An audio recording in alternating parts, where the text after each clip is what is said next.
Hi guys, welcome back to Iron Gryphon Studio. Okay, so last week I made a ritual circle kind of thing, like a pentagram on the floor with details and things, and it was effectively just a kind of a centerpiece to a much larger room. And these are really useful tools for terrain makers because it allows us to add a bit more dimension to a room and a bit more detail. And really, you're looking just to immerse your players. I mean, all players want to be immersed in a game, whether it's tabletop or console or whatever. So a great way to do this, since we are not all Matt Mercer, is to just make terrain, and that's basically what I'm doing here.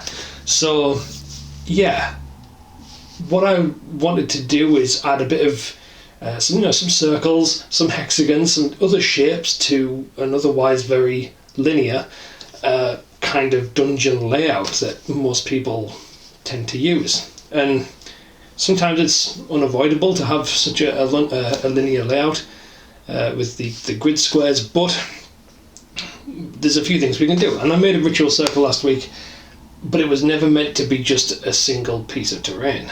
It was modular the whole time. So this week I made some bits to go with it. Generally just weird creepy stuff, some sort of classic bits. Yeah, I've made some extra bits for it, so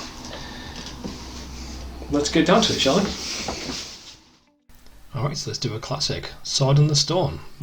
Obviously an Arthurian legend, but it lends itself to a really cool piece of very interesting and kind of really simple piece of terrain that I think anyone could make. All you'll need is a weapon of some description to go in the rock, usually a sword, and a piece of chunky foam that you can hack up into a kind of vaguely boulder shaped piece.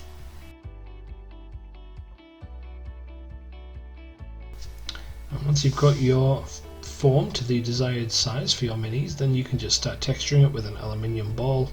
I wanted mine to look kind of rounded with just a little bit of texture.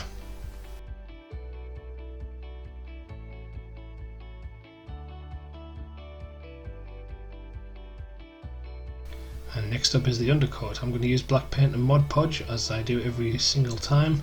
With foam, I just mounted this rock on a pair of tweezers so I could not get it all over my hands. Next we needed a base, and I cut out several bases for these pieces. Each of them is a 2-inch diameter circle, which is the same as the 2 inches on the ritual circle that I made in the previous video. Then I just textured this one with the aluminium ball, and I etched in a few lines to add a little bit of detail and a little bit of texture. Some pretty basic kind of stonework slabs. Etched in with an X-Acto blade, and then just kind of etched a bit deeper with my beveling tool.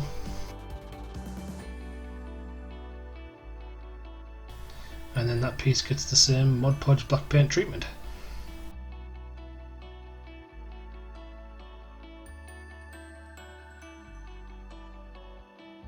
And I used hot glue to stick the boulder down to its base, and then I give it a pretty heavy dry brush, or an overbrush if you like, with some medium grey over the whole thing.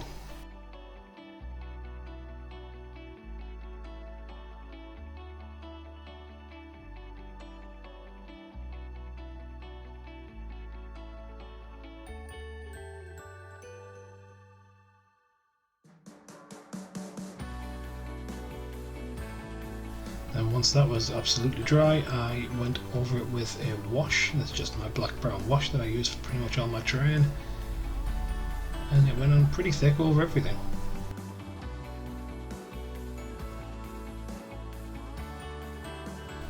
And I went through my bits box and found this kind of elvish looking fancy sword, painted that up and stuck it straight in the rock. Now I wanted some moss on this rock as well, just a little bit here and there, so I mixed up some yellow grass and burnt grass from Woodland Scenics into a fine paste, and then kind of spread that around where it needed to be.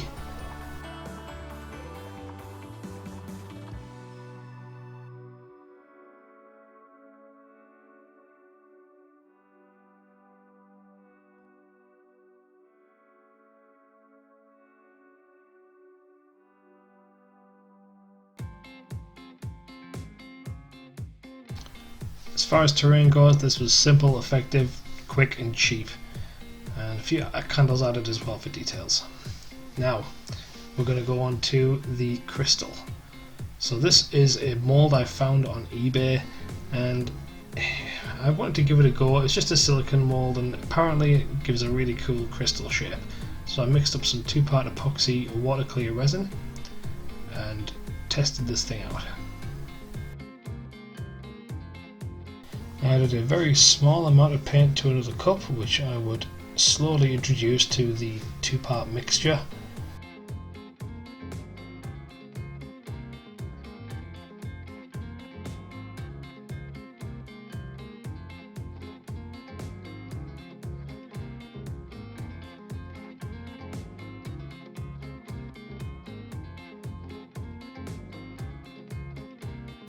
As you can see, it really doesn't take a lot of paint to tint this resin.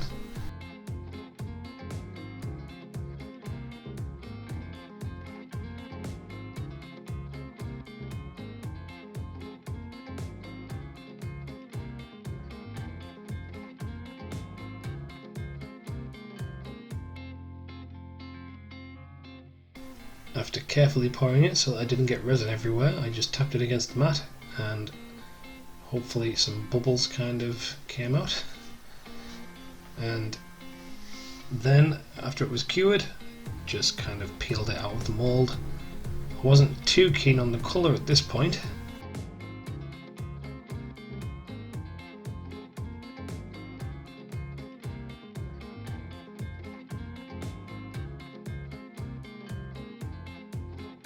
And carefully preserving the mold on the way out, and then tidied it up.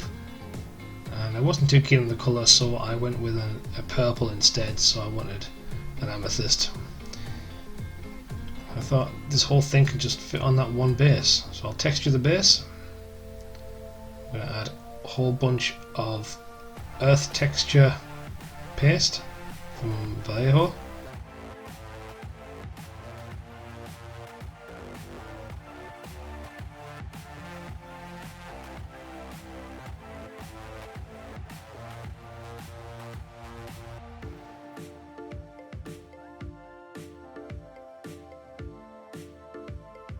And I just sat the crystals straight on top of it, and then once that paste was dry, just undercoated that with black. Normally I would spray this, but obviously with the crystal there I didn't want to lose the colour.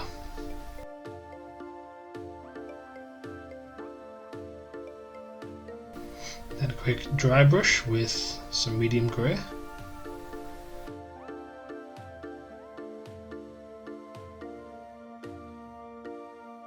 And I actually followed up that dry brush with a wash that I used on the previous piece. And then finally a little bit of moss, just to finish it off.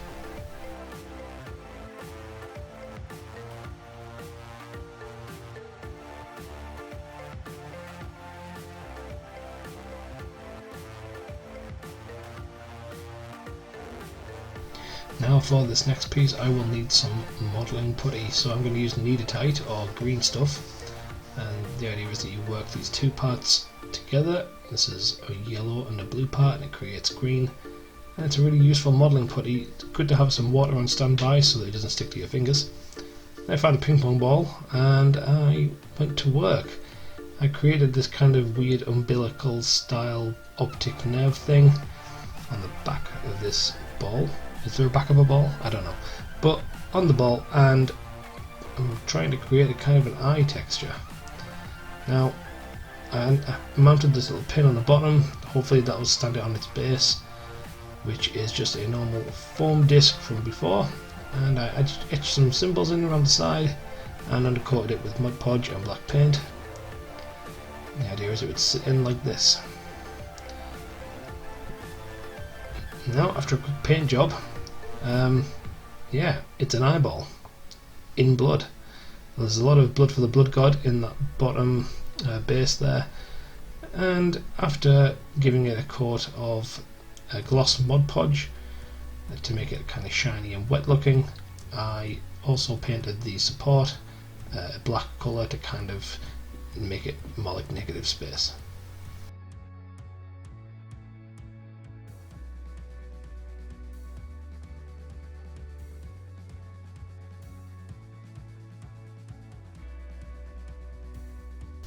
This final mini build is going to be a glowing rock or orb.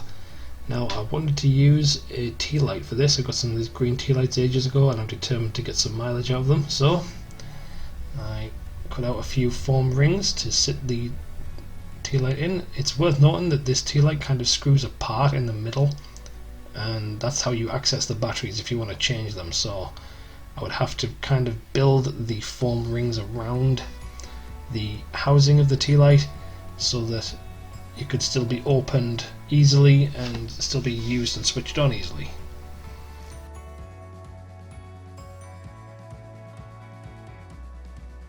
And it's also worth pointing out that I had to be very careful in what I glued to what, because it'd be very easy to kind of end up making this thing one solid block that just can't be opened and can't be accessed for batteries and things like that. So yeah, securing all these foam rings in place was a little bit tricky, a little bit difficult with the hot glue gun, as they are not particularly precise, but making sure that the thing still turned every so often was a good idea.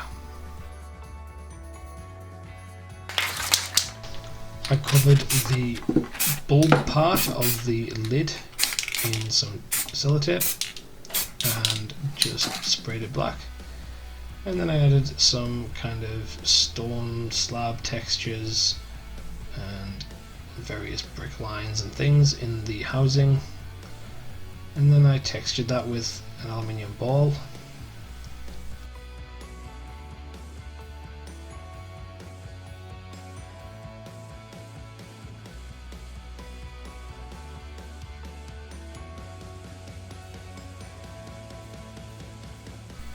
Alright, and now time to seal it and undercoat it with some black paint and Mod Podge over all the components.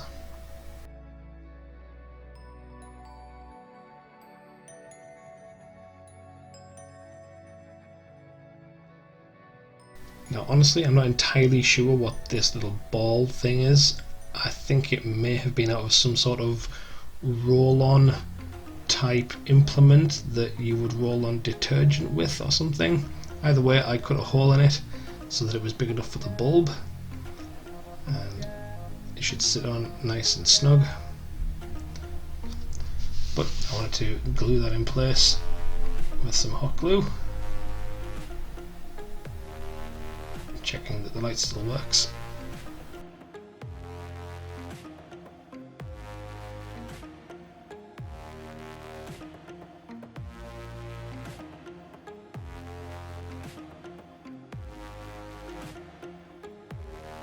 Now I want this orb to be more like a rock, so I unscrewed the lid and I applied some Vallejo texture earth to it, and hopefully that would turn it into a kind of rough looking weird glowing stone.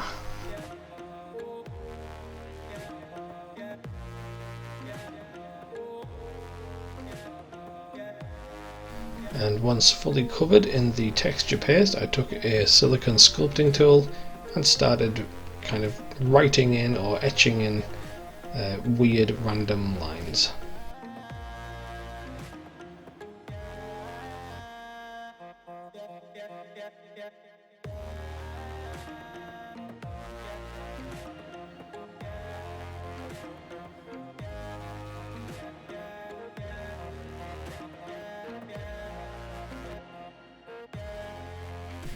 And then I gave that paste, once dry, a bit of an undercoat in black. This is just normal craft paint, nothing fancy.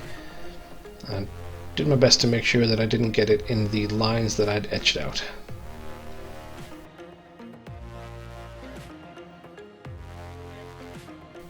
And then a dry brush with medium grey, as usual.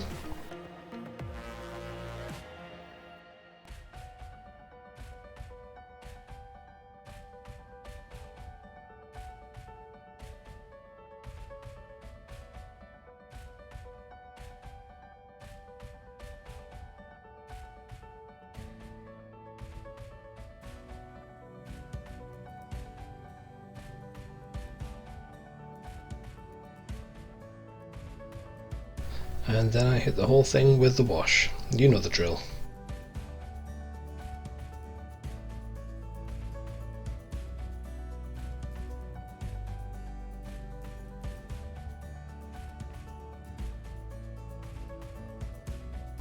I took some green contrast paint at this point because I wanted the orb to look good even when it wasn't turned on, so I wanted some subtle kind of green hints in the rock, just in the crevices that I'd etched out.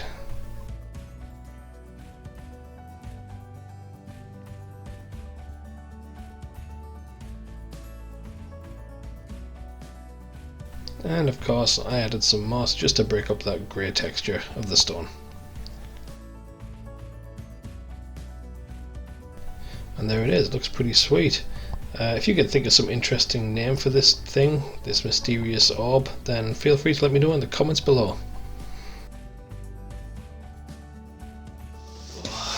There we go guys, there's 4 more ideas for the Ritual Circle. Yeah, there's really no end to the amount of things you can put in the centre of a room. I mean, anything that's kind of mysterious, bizarre, weird, creepy, you know, that sort of thing.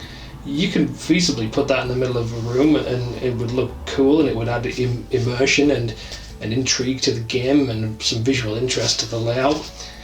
Really, you just want your players to have a good time, and putting things in like this with little details is a really good way to do that. So yeah, just make what you can out of what you got. I mean, come on, I made this like weird eyeball that lives in blood because I saw a ping pong ball in my bits box. That was it. Like, yeah.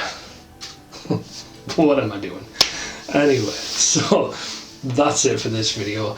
If you liked it, please feel free to like, comment and subscribe. Hopefully you found it useful and inspiring in some way. Maybe you can make some of your own cool stuff. I've got loads more ideas in my head. Some just keep pouring out, so I might just make loads more next week. So that's it for this one though. I will see you again next time hopefully, and happy crafting.